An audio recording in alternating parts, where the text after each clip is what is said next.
اهلا بيكم يا جماعة. النهاردة هعمل لكم جزء تاني او فيديو تاني من موضوع رحلتي مع الكانسر. الفيديو اللي انا عملته ده، انا عندي قناة فيها كام فيديو كده قليلين، بس الفيديو ده جاب فيوهات كتير وناس كتير قوي بعتلي في الكومنتات عايزة تعرف معلومات عن المستشفى وعن وصلت لايه لحد دلوقتي وعن طريقة العلاج وعن حاجات كتير. طبعا المستشفى، بما ان برضو جينا لسيره المستشفى، في ناس كتير سالتني عن اسم المستشفى وفين واسمها ايه وبتاع. انا كنت بعت لحد حتى في الكومنتات، انا يعني للاسف مش بقرا الكومنتات كلها، بس بعت لحد اللينك بتاعها. يا جماعه المستشفى اسمها مستشفى ميديكال بوينت. هي كانت السنه اللي فاتت اسمها ميديكال بارك، وغالبا اتباعت وغيروا اسمها ميديكال بوينت. ميديكال بوينت موجوده فين؟ في مدينه اسمها غازي عنتاب. دي مستشفى خاصة للعلم، عشان أي حد قبل ما يفكر يتصل أو يتواصل معاها، دي مستشفى خاصة. يعني إيه مستشفى خاصة؟ يعني غالية جدا، يعني كل حاجة فيها بفلوس كتير. فاللي عايز يروح أو بيفكر يجي تركيا أو يفكر يجي يتعالج في المستشفى أو عايز ياخد قرار زي ده، لازم يتأكد إن هو ماديا ميسر جدا، لأن الموضوع مكلف جدا. برضو زي ما قلت لكم اول مره، انا ما كنتش حابب اول مره اعمل فيديو إلا لما اخلص رحله العلاج واعمل فيديو او فيديوهين الخص فيهم الموضوع كله من الصفر، من ساعه ما بدات لحد ما خلصت خالص. بس فكرت قلت ممكن يفيد حد، لاني لما جيت ابحث عن النت ادور على اليوتيوب، نادرا قوي لو لقيت حد بيتكلم عن حالته وتجربته الشخصيه، قليل جدا. وموضوع كمان ان الكانسر فيه كذا تخصص، ممكن تلاقي واحد بيتكلم بس بيتكلم عن حاجة تانية، ان هو جاله في حتة تانية في حوار تاني. موضوع الليمفوما او الغدد الليمفاوية دوت قليل اللي بيتكلموا فيه، فعشان كده انا قررت اول مرة اعمل فيديو. ودلوقتي قررت اعمل فيديو تاني عشان الناس عمالة تسألني وصلت لايه. بصوا يا جماعة، مبدئيا كده انا وقفت علاج. طبعا تررن. هتقولوا لي ليه وقفت علاج؟ ايه اللي حصل؟ هرجع لكم بالموضوع بقى من اوله، من بعد اخر فيديو ان انا عملت عملية تانية في الفيديو اللي فات وشلت كتلة سرطانية. احكي لكم ايه اللي حصل وايه اللي وصلني ان انا وقفت علاج وايه القرارات اللي انا واخدها حاليا. بدأت انا اروح المستشفى واعمل الفحوصات والاجراءات بقى مشيت فيها. طبعا بيبقى في مسح ذري وفي سونار وفي اشعة مقطعية. في قبل ما تخش في العلاج بتاخد فترة كده بيتعمل لك كل أنواع الأشعات عشان يعرفوا في كام كتلة وكام بؤرة سرطانية، وهتاخد العلاج كميته قد إيه من كل مادة ومن الكلام ده. فالدكتور قال لي طيب إحنا هنعمل إيه؟ بدل العلاج أول مرة عمل نتيجة بس المرض بيرد تاني، بيرجع لك تاني، يبقى لازم نعمل حاجة اسمها عملية زرع نخاع. إيه عملية زرع النخاع ديت؟ عملية زرع النخاع دي بيسحبوا من جسمك النخاع، نخاع العظم، خلايا النخاع بيسحبوها من جسمك، وبشكل ما بياخدوها يعالجوها عندهم باسلوب او بيحطوها في ثلاجه او ايا كان، الله اعلم ايه البروجرس اللي بتحصل فيها يعني. بتتشال في المستشفى فتره. اثناء الفتره دي انت بتاخد علاج كيماوي، يعني بتاخد علاج كيماوي اسمه بقى المره دي الكيماوي الموجه، الدايركتد كيموثيرابي. ده غير الكيماوي اللي انا خدته اول مره، ده نوع تاني من الكيماوي. تاخد الكيماوي الموجه قال لي على مدار 4 مرات، 4 دوزز، 4 جرعات كيماوي، كل جرعة ما بينها وبين التانية 20 يوم. وبعد كل جرعة بأسبوع المفروض إن أنا أروح المستشفى، يسحبوا مني خلايا نخاع بكمية معينة من الدم ويخزنوها عندهم. بعد الجلسة الرابعة في الكيماوي الموجه أروح المستشفى، يتعمل لي عملية زرع النخاع. بيكون النخاع ده اتعالج بشكل ما، بيحطوه في جسمي تاني. العملية هي مش عملية جراحية فيها فتح، يعني مش هيحصل فتح ولا بنج ولا الكلام ده. هي سحب دم وتدخيل دم. ده اللي انا فهمته من الدكتور قبل ما ابدا الكيماوي الموجه. طبعا بالنسبه لي، ارجع لكم السبب الاساسي ان انا وقفت علاج. بالنسبه لي انا عايش هنا بشتغل وبتعالج، يعني انا جاي اصلا على شغل. فانا اساس حياتي ان انا جاي معايا ابني ومراتي، وابني مدخله مدرسه وقاعد بشتغل وبصرف على نفسي وبتعالج. فاول مره كنت باخد الجلسه، بروح اقعد 3 4 ساعات في المستشفى متعلق لي كيماوي، بخلص الجلسه بروح بقعد تعبان يومين 3 4 وارجع الشغل. في اليومين 3 4 دول ممكن اشتغل خفيف من البيت فريلانس. ممكن ابقى مريحهم واقعد 10 ايام الباقيين لحد ميعاد الجلسه اللي بعدها بشتغل في الشركه عادي. المهم ان انا اول مره برضو سبت الشركه وقعدت اشتغلت فريلانس. المره التانيه ديت انا رايح المستشفى على اساس نفس الموضوع، ان انا هروح اخد الكيماوي في ساعتين 3 4 5 واروح في نفس اليوم، وهتعب يومين 3 وعمال شايل هم اليومين 3 4 اللي هتعبهم وعملت حساب كده ان انا ايه هشتغل فريلانس في الفتره ديت. تفاجأت ان انا بعد ما رحت المستشفى ان الكيماوي الموجه ده ان انا بتحجز 5 ايام في المستشفى. طبعا دي كانت بالنسبه لي كارثه. انا رايح المستشفى عادي كده بهدومي ومعايا مراتي وابني، والمستشفى على بعد 100 او 120 كيلو في مدينه تانية، يعني احنا بناخد عربيه ليموزين، بنأجر عربيه بتاخدنا تودينا لحد المستشفى، وبعد ما بنخلص بترجعنا لحد البيت. فسفر يعني زي اكنك مثلا في القاهره عندنا في مصر رايح مثلا السويس، مسافر السويس وراجع راح تاخد الجرعه. فروحت المستشفى فقالوا لي لا ده انت هتقعد 5 ايام في المستشفى هتتحجز. ليه؟ ده الكيماوي الموجه ده تقيل جدا وبتاخد بشويش شويه شويه على مدار اليوم، على مدار ال 24 ساعه بنفضل نديلك في اجزاء او سوائل او كلام. طبعا الترتيبات كلها باظت، ان انا هقعد 5 ايام في المستشفى ده حوار كبير جدا. لقيت بقى الصدمه الاكبر ان احنا قبل ما هناخد الكيماوي دوت النهارده هنعمل عمليه بسيطه كده سريعه، هنركب حاجه اسمها الكاتيتر. الكاتيتر دي حاجه كده ماسوره بتخش من صدرك من فوق، بتمشي جوه جسمك، بيطلع لها 3 افرع كده، 2 من تحت الصدر من هنا وحاجه ثالثه، يعني حاجه كده توصيله. يعني بدل النخاع ده ما بيسحبوهوش زي ما بيسحبوا الدم من العادي، او زي ما بيحطوا لك الكيماوي في العرق، لا ده لازم يسحبوه من وريد معين في الجسم. فبيدخلوا مواسير تمشي في الوريد دوت بطريقه معينه ويطلع مخارج منها من الجسم. فاتفاجئت ان انا لازم اعمل عمليه. دخلت فعلا العمليه، ما بتقعدش كتير، يعني هي بتجهيز العمليه بدخولها بطلوعها خدت لك ساعه. يعني هي العمليه كلها البنج، وانت في البنج مثلا نص ساعه. طلعت لقيت فعلا مركبين لي في لزق هنا ولزق هنا ولزق هنا، مركبين لي حاجه ماشيه جوه، مواسير ماشيه بلاستيك كده زي الشاليمو كده ماشي جوه جسمي، وطالع منه تفرعات تانية من بطني من تحت. تمام. طلعوني قعدت 3 4 ساعات على ما مفعول البنج راح والدنيا فوقت وبتاع، وبعدين بدأوا يعلقوا لي الكيماوي. الكيماوي الموجه اصعب من الكيماوي العادي. طبعا في ناس كتبت لي انت عقدتنا، واللي كاتب لي ان ده انا اختي او اخويا او حد ليه حد يعني تعبان ولسه هيخش على المرحله ديت فانا اتعقدت ومش عارف ايه. بصوا يا جماعه برضو لازم تفهموا حاجه، انا بحكي لكم بناء على تجربتي الشخصيه. في اول فيديو خالص قلت الكلام دوت، قلت انا بحكي تجربتي الشخصيه، مش كل الناس زي بعضها. ووضحت النقطه ديت في اول فيديو زي ما قلت لكم. في ناس اصلا بتبرشم من وهي صغيره، متعوده بطنها وجسمها متعود على الكيميكالز. يعني في شباب كانت بتشرب برشام، وفي بتشرب خمور وبتشرب، فجسمها متعود على بطنها مهريه يعني. انا بطني ما بتستحملش، انا جسمي ما بيستحملش المواد الكيماويه. مجرد ما بتبدا تخش فيا، مجرد ما ببدا ارجع واتعب في الحال. الجديد بقى في اللي انا فيه ده، ان انت اوريدي بتفضل قاعد في المستشفى محجوز في اوضه على سرير، متعلق لك محاليل الكيماوي يمين وشمال، يعني ايدي الاتنين متعلق لي هنا محاليل وهنا محاليل، و24 ساعه بيغيروا اكياس ادويه والمحلول الملحي دوت عشان الكلى ما تتعبش، يحصل على طول ان انت تخش الحمام تعمل بول، يعني تصرف، عشان الكيماوي ده بيتعب الكلى وليه سايد افكت على كذا حاجه في الجسم. فناحيه بتتحقن بالسائل اللي هو الميه الملح دوت، وناحيه بتتحقن بالكيماوي. الموضوع ده كده استمر 5 ايام. طبعا ال5 ايام كانوا جحيم. ايه اللي حصل بقى في ال5 ايام دول؟ طبعا انا بشتغل فريلانس، معايا شغل مرتبط بتوقيتات بمواعيد، الشغل باظ.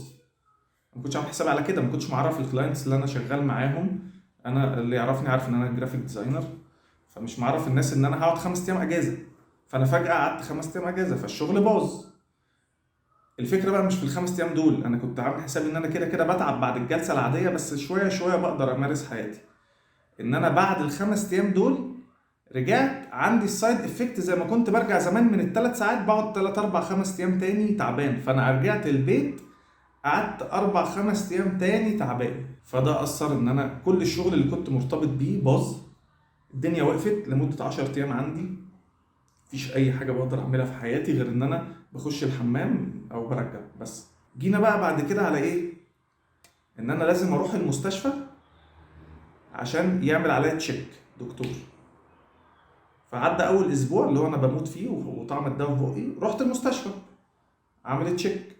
قال لي بقى احنا ايه، الاسبوع الجاي هنبدا نسحب منك خلايا النخاع. قلت له تمام. قلت انا في دماغي ان انا خلاص الحياه ترجع طبيعيه لمده اسبوعين تاني، وبعدين ايه ابقى ارجع اخد الجلسه اللي بعدها. قال لي هتاخد الحقن ديت، حقن معينه كده. هتاخد الحقن دي لمده 5 ايام، وبعدين تيجي المستشفى هنا. الحقن دي حقنتين الصبح، حقنتين يعني حقنتين مع بعض بيتضربوا في نفس الوقت، وحقنتين بالليل بعد 12 ساعه بالظبط. يعني هتاخد 10 الصبح مثلا و10 بالليل، حقنتين بيتضربوا مع بعض. وقال لي بص هي الحقن دي بتوجع العظم شويه، فهديك مسكن قوي بين كيلر وبتاع عشان عظمك هيبقى وجعك شويه من الحقن دي. برضو الدكتور ما بيجيش سكه ودغري بيقول الموضوع من اخره، يعني هو بيسهل الامور قوي كل مره. روحت خدت حقنتين الصبح هناك في المستشفى. روحت بدات احس بألم في اسفل ظهري. انا اصلا من قعده المكتب بقالي 15 سنه قاعد على المكتب بشتغل مصمم جرافيك، فعندي انزلاق غضروفي. عندي 2 انزلاق غضروفي ما شاء الله. يعني عندي واحد انزلاق غضروفي قوي شويه تحت في اخر العمود الفقري في الفقرات القطنيه، وعندي واحد بسيط قوي خفيف يعني لسه في بداياته في ثالث فقره من فوق من الرقبه. فمكان الانزلاق اللي تحت دوت بدا يوجعني جدا. بالليل رحت خدت الحقنتين التانيين، ويا ريتني ما خدتهم بقى، بموت. الحقن دي بقى طلعت بتعمل ايه الحقن ديت؟ الحقن دي بتخرج النخاع، خلايا النخاع من العظم بتاع الجسم عشان يمشي في الدم. يعني يبقى ليه نسبة معينة جوه الدم عشان يقدروا يسحبوا دمك، فيسحبوا منه خلايا نخاع. فغالبا بتعمل ايه؟ بتخلي العضل يسكويز، او بتدوس الحقن دي بتخلي العضل يعصر العظم مثلا، او الله اعلم ايه اللي بيحصل جواه.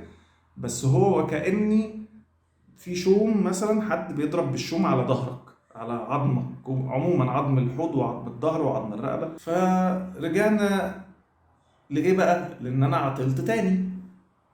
قعدت بقى ال5 ايام على الحال ده، ان انا بصحى من النوم باخد حقنتين، بفضل قاعد. طبعا انا المفروض اقعد على المكتب اشتغل، مش قادر اقعد على المكتب، ظهري بايظ مش بموت. فبفضل رايح جاي زي الست الحامل، ماسك ظهري ورايح جاي في الشقه. يا اما انام اريح شويه انسى الوجع، اصحى اتغدى بتاع، ابدا لسه ها يا دوبك بقول يا هادي هبدا عايز اشتغل، يجي ميعاد الحقنتين التانيين بالليل، فاروح اخد الحقنتين التانيين، فيشتغل بالليل بقى الوجع على اصوله. فافضل قاعد طول الليل مش عارف انام، وعمال اتوجع واخد مسكنات. خدت اطنان من المسكنات في خلال ال5 ايام دول. المهم ان انا فضلت من الجلسه الاولى لميعاد الجلسه التانيه في هذه الدوامه، ان انا ما ارتحتش يوم، ما عداش عليا يوم اقدر اشتغل او امارس حياتي. ده ادى لان انا بوظت كل ارتباطاتي العمليه، مفيش شغل، كل الشغل باظ. فطبعا الدنيا بقى خربت بالنسبه لي. الموضوع التاني اللي سبب من اهم الاسباب، ان انا السنه اللي فاتت كنت بتعالج في نفس المستشفى دي. كان الكشف بتاع الدكتور بيتكلف 650 ليره. الجلسه كانت بتتكلف حوالي 3000 ليره. 3000 ليره كان ساعتها الليره ب 2 جنيه، يعني حوالي 6000 جنيه. والكشف بالرايح بالجاي بالليموزين كان من الاخر كده، عشان انا هنا بصرف بالدولار او بفك دولار، فكان الجلسه بتكلفني 500 دولار. فكنت باخد جلستين في الشهر بيكلفوني 1000 دولار. المره دي الدنيا اختلفت. الاسعار هنا في تركيا في دروب حصل كبير قوي في تركيا. يعني الناس برضو اللي عايشه في مصر وشايفه الاوضاع في مصر وصلت لايه والدولار وصل لايه وبتاع، نفس الوضع بالظبط على اخوه هنا. الدولار هنا كان السنه اللي فاتت ب7 ليره، النهارده الدولار ب 18 ونص، ب 19. نفس الوضع اللي في مصر بالظبط، ويمكن اسوأ من اللي في مصر كمان بالنسبه لارتفاع الاسعار. الجلسه اللي كنت باخدها السنه اللي فاتت ب 3000 ليره، وبروح واجي بصرف عليها كمان 2000 بالكشف بالتحاليل بالعربية الليموزين اللي بأجرها يوم بالكلام ده. الموضوع المرة دي كلفني 25,000 ليرة، وكسر ال 25 دخل في 27,000 ليرة، في حين إن الدولار ب 18 ونص. فأنا صرفت في الجلسة الواحدة حوالي 27,000 ليرة، ما يعادل 1500 دولار عشان اخد جلسة. بعد 20 يوم كان مطلوب مني ان انا اخد الجلسة التانية بنفس التكلفة، ان انا اقعد ابات في المستشفى 5 ايام. طبعا في اكسترا للبيات في المستشفى لرفع سعر الموضوع، ان انت بتبات 5 ايام في المستشفى، والمستشفى حاجة نظيفة جدا، ففيها اكسترا كوست بقى للأوضة اللي انت بتاخدها بتبات فيها. طبعا بيدخلوا اكل للمرافق، معايا مراتي وابني بيدخلوا لهم اكل فطار غدا عشاء، وانا ليا وجبات معينة، وطبعا رعاية طبية على أعلى مستوى، وبالزرار لو احتجت أي حاجة بيجوا جري. فطبعا واللي بيراعيني بروفيسور وبتاع، مش دكاترة عاديين ولا أستاذ دكتور، بروفيسور بيراعيني وتحتيه دكاترة أساتذة بتيجي تطمن. فالموضوع طبعا مكلف جدا جدا جدا. فده كان أحد أهم الأسباب إن أنا بدأت أدور إن أنا لازم آخد اتجاه تاني، لازم يبقى في حل، لان انا مش هقدر ان انا امشي في الموضوع بالتكلفه ديت عليا. إن انا كل جلسه تكلفني 1500 دولار 3000 دولار في الشهر للعلاج بس، ده غير العيشه اللي احنا عايشينها. فطبعا بدات اسال بقى الناس في مصر. انا كان ليا اصدقاء، ليا واحد صديق كان جاله كانسر، حاجه مشابهه للموضوع قوي اللي انا فيه، بس من 4 سنين، ومشي في علاجات. المهم ان هو عمل على نفقة الدولة، جاب جواب وعمل على نفقة الدولة. يعني الموضوع كلفه حاجات بسيطة جدا في بعض الأوقات، في بعض التحاليل كان بيعملها على حسابه، بس ان جنرال اتعالج يعتبر ببلاش. طب ايه يا معلم موضوع العملية زرع النخاع دي؟ عملية زرع النخاع دي عملها في مصر ببلاش، بتتعمل ببلاش تماما. عملها في مستشفى الشيخ زايد التخصصي بجواب على نفقة الدولة. العملية دي بتتعمل هنا بكام في المستشفى اللي أنا فيها؟ ب40,000 دولار، رقم خزعبلي. طبعا قالوا لي إن التأمين اللي معايا هيشيل جزء من الموضوع، بس طبعا مهما شال جزء، شال 50 60 70%، حتى يبقى في الآخر أنا ممكن أدفع 10,000 دولار مثلا. فطبعا دي كان بند تاني اللي هو أنا بفكر فيه، اللي هو طبعا التكلفة المادية كتيرة جدا. فلما اتكلمت مع الناس اللي في مصر، فكله قال لي لا ارجع بقى وتعالى واعمل على نفقة الدولة، وشوف نشوف نمشي في الموضوع دوت. وحتى لو هتصرف حاجات، هتاخد حاجة على حسابك، مرة جلسة على حسابك، هتعمل حاجة تحليل أو بيت سي تي دوت اللي هو المسح الذري ده على حسابك، هيبقى الموضوع في الآخر تكلفته عليك كتوتال مش هتبقى كبيرة، هتبقى حاجات بسيطة. يعني أنا في الآخر مش هيجيبوا حق جلسة واحدة من الجلسات اللي أنا باخدها. فأنا قررت يا جماعة إن أنا في الوقت دوت ان انا اوقف علاج، وان انا ارجع مصر، وان انا امشي في الموضوع في الناحية التانية، في ان انا اروح مصر واشوف الموضوع الرخيص ده غصب عني. انا لو معايا امكانية طبعا همشي في اللي انا فيه، لان اوريدي مشيت في اللي انا فيه وانا واثق في الدكتور اللي انا معاه هنا، ومرتاح في المستشفى جدا، وفي الرعاية الصحية اللي انا فيها هنا جدا. ده ملخص يا جماعة للي بيحصل معايا الفترة ديت. انا ان شاء الله راجع قريب جدا، يعني على اول السنة، احنا نخلص اهو في اول 12 هرجع مصر وابدا امشي في الموضوع بتاعي في مصر. تحيا مصر طبعا، مصر ام الدنيا، بلدنا نعرف نسلك فيها في كل حاجه يعني. الناس اللي زعلانه من ان انا صعبت عليهم الامور في الفيديو الاولاني، طمنوا الموضوع بيد ربنا. وحاجات نصايح هقولها اخيرا في الفيديو، يعني نصايح مهمه. انا قاعد اهو برضو ما باخدش علاج بقالي ده تاني شهر، وانا عديت شهر خلاص وداخل في تاني شهر موقف كيماوي، والحمد لله شعري طلع تاني والدنيا تمام. انا اللي مخلي الموضوع عندي بيتماسك شويه الحمد لله رب العالمين، بعد قدرة ربنا وبعد رحمة ربنا بيا، ان انا ماشي في نظام صحي. يعني ايه نظام صحي؟ يعني يا جماعة انا باكل اكل صحي، اكلي اغلبه سلطة، وبطلت مقلي، ما باكلش اي حاجة مقلية بزيت. باكل لحوم مشوية خفيف، مش بفحم، يعني مشوية على جريل. زيت زيتون، جاب زبدة بلدي لو احط حاجة عليها زبدة، ما بجيبش اي حاجة مصنعة، ما بشربش عصاير مصنعة، ما باكلش اي حاجة من كنتاكي ولا الحاجات المقلية، ولا بجيب في البيت بطاطس محمرة باكلها. ممكن اجيب لابني بقى، لو صغير طفل بيحبها فممكن اجيب كل فترة كيس من وانتوا تاكله. لكن انا وقفت كل الاكل الان هيلثي، بلس ان انا موقف تماما السكر. يعني السكر ده هو اساس كل حاجه. الدكتور كان دايما يحذرني يقول لي اساس خربان الجسم وزياده الخلايا السرطانيه السكريات. فانا ما بشربش اي حاجه ولا باكل اي حاجه ولا اي حاجه داخل فيها سكر. يمكن كل شهر مره لما يعني بيعصرني قوي الشوق بقوم ايه واكل بسكوته، واكل حاجه كده، نكون في كافيه مثلا وعاجبني قوي شكل تلاجة هنا الحلويات حلوه قوي الشرقي والغربي، فخلي مراتي كده تطلب حته واخد منها شوكه كده، قطمه قطمتين يعني كل فتره كبيره. بلس طبعا ولا في خمور ولا بيره ولا سجاير ولا اي حاجه بتبوظ او بتلوث او اي حاجه. ده من اهم النصائح اللي الانسان اتبعها في حياته العاديه مش هيمرض. ولو في حاجه زي كل الناس اللي عندها مشكله سرطانيه وعايزه الموضوع يمشي معاها بسلام وما ينتشرش، مش بقول لك ان انا بعالجه باللي انا بعمله ده، بس انتشاره بيبقى ضعيف جدا. ده بناء على تقرير الدكاتره لما رجعت تاني مره، ان الدكتور قال لي انت فيك حاجه كويسه، انت المرض انتشر ببطء جدا عندك، ما رجعش زي اول مره، مع انك برضو كنت بقالك 6 7 شهور موقف علاج، فالمفروض ان انت كان في كذا كتله. فانا دلوقتي ماشي بالنظام دوت عشان المرض ما ينتشرش. بلس ان انا بعمل ايه، بجيب مثلا في حاجات، بسمع دكاتره، بسمع ناس بتتكلم في حاجات، جايب حاجه اسمها السيبرولينا، جايب حاجه اسمها كلوريلا، حاجات طبيعيه، طحالب كده طبيعيه باخدها مع الاكل مع السلطه. جايب على طول عندي فيتامين سي، كل يوم بشرب فيتامين سي. فيتامين دي، ده فيتامين دي ده انا واخده بامر الدكتور لان هو كان نزل جدا في جسمي، كان اتدمر. فالدكتور قال لي لازم تاخد فيتامين دي، فبقى لي شهرين باخد فيتامين دي. عموما يعني فيتامينات. ومواظب على حاجه حلوه، ان انا كل يوم او يوم بعد يوم بنزل امشي 4 5 كيلو. في جنبي بارك كبير، طبعا معلش ان انا بقول كده للناس اللي في مصر، انا عارف لا في بارك ولا في ممشى ولا الكلام دوت في مصر اغلبنا. انا برضو كنت عايش طول عمري يعني في مصر، يعني لسه اول سنتين بره. فطبعا هتنزل تمشي في الحر والتراب ده صعب، بس يعني حاول ان انت تشترك في جيم، تشتري تريد ميل في البيت، مشاية.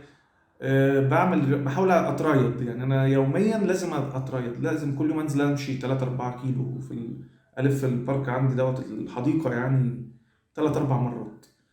واشتركت في جيم برضو، بنزل ساعات العب تمارين خفيفه احرك عضلات جسمي وبتاع، لان كان جسمي كان موضوع العلاجات وقله الحركه وبتاع، الموضوع باظ، خسيت من فوق وطلع لي بطن منفوخه من العلاج، كان عامل لي التهابات في معدتي وبتاع فخلى بطني منفوخه، مع شويه دهون اتراكموا برضو في البطن فعملوا كرش شويه.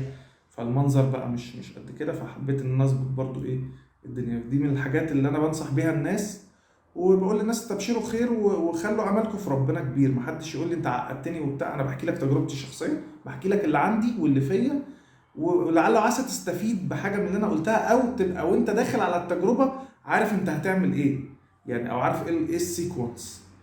اللي عنده حد قريبه او اخوه او ابوه او هو جاله كانسر، ما يقولش اصل انت عقدتني. ما هو انت الكانسر ده اصعب مرض في الدنيا، واكتر حاجه بتموت ناس على كوكب الارض. يعني انا لما بسيرش عنه بلاقي اكتر سبب للوفاه على كوكب الارض مرض السرطان. فما تتوقعش خير يعني بقى ان انا هخش اقول لك الدنيا جميله وانا طاير في العلالي وما فيهاش حاجه وباخد بطولات كمال اجسام وعايش حياتي 100% عشان وانا عندي كانسر. مفيش الكلام ده. اي حد عنده كانسر لازم فتره بتعاني فيها وبتتحملها، وطبعا لازم يبقى في ما بينك وما بين ربنا رابط، يعني لازم تقرب من ربنا ايا كان انت مسلم او مسيحي، ده بيخلي ان انت قلبك يرتاح. يعني تحاول ان انت دايما تبقى حاسس ان في سند خارجي هينجدك، هتخف، هتبقى كويس ان شاء الله. انت فاهم؟ ده من الحاجات اللي مصبراني ومخلياني ماشي كويس. ومن ضمن الحاجات المهمة قوي قوي قوي اللي بنصح الناس تعملها، ابعد عن اي شيء بيدمرك نفسيا. يعني ايه؟ يعني انا واحد من الناس بشتغل في شركه هنا في تركيا، انا جاي على الشركه بقى عشان اشتغل فيها. حصلت مشاكل والشغل بدأ الراجل يتنطط وبتاع، او مش مراعيني نفسيا ان انا عندي مرض او ان انا بغيب للتعب، سبت الشغل. هتقول لي ما هسيب الشغل مش هلاقي اكل، انا برضو ما عندي عيال وعندي بيت ولا وارث ولا معايا رصيد ولا بتاع، من عند ربنا، ربك بيرزق. بتلاقي سبت الشغل النهارده، بتسعى وبتدور وبتكلم الناس، بتلاقي اللي جايب لك شغلانه بكره بعد بكره، بتلاقي ربنا مشى الامور ومشيت. في البيت، وجودك في البيت، مراتك معكنين عليك مطلعه ميتين اهلك، وديها عند امها واقعد انت مع نفسك، هات حد، اقعد مع اخوك، اقعد مع صاحبك، هات حد فاضي يخدمك. يعني حاول ان انت آه، تبعد نفسيا عن ما يؤذيك، لان هو اكتر حاجه مضره للمرض دوت. وعن تجربه عندنا، انا في يوم في الفتره الاولانيه كانت الكتل مختفيه في رقبتي، نمت زعلان، صحيت الصبح لقيت في كتله طالعه ورمه، والله العظيم في نومه يعني، نمت صحيت لقيت في كتله ورمه باينه كبيره، بيضه، عارف البيضه كده، طالع لك بيضه هنا، اللي هو رحت المستشفى عملت سكان عليها، كتله سرطانيه ظهرت من بالليل للصبح وحجمها كبير، يعني كانت لو انا كنت حاطط كاميرا جنبي وانا نايم كانت بتبان وهي بتنمو. فانت متخيل ان قد ايه الزعل ممكن يأثر في موضوع السرطان ده، ان انت ممكن جسمك يبوظ في اسبوع بسبب ضغوط نفسيه، ان انت السرطان ينتشر فيك انتشار رهيب، وممكن تفضل محافظ على نفسك وتخلي الانتشار خفيف بأمر ربنا وبالطريقه اللي انا قلتها. وليلتكم سعيده، واتمنى اكون افدتكم شويه في المرحله ديت في الفيديو دوت. وان شاء الله لما ارجع مصر وابدا برضو في بقيه العلاج، السيكونس اللي في مصر معرفش هيمشوا بنفس السيكونس، هيعملوا كيماوي موجه وعمليه ولا ايه، هعرفكم برضو، هعمل فيديو. ويا رب الناس تستفيد. وبشكر تاني الناس اللي بتدعمني بالكلمه الحلوه في الكومنتات وبتدعي لي. انا ناس كتير معرفهاش طبعا متفرجه على الفيديو، فيه 10 12 الف واحد بيدعوا لي في الكومنتات، الف الف شكر، ربنا يكرمكم يعني ويرده لكم في الخير ان شاء الله. يلا باي باي.